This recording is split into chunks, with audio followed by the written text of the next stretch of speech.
The science of rain.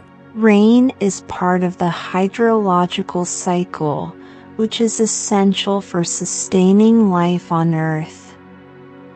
It begins with evaporation, where water from oceans, lakes, and rivers transforms into vapor and rises into the atmosphere. As this vapor cools, it condenses into tiny droplets, forming clouds.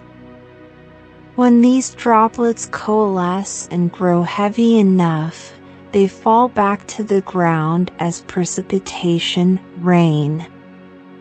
The amount and frequency of rainfall can vary significantly based on geographical location, season, and climatic conditions.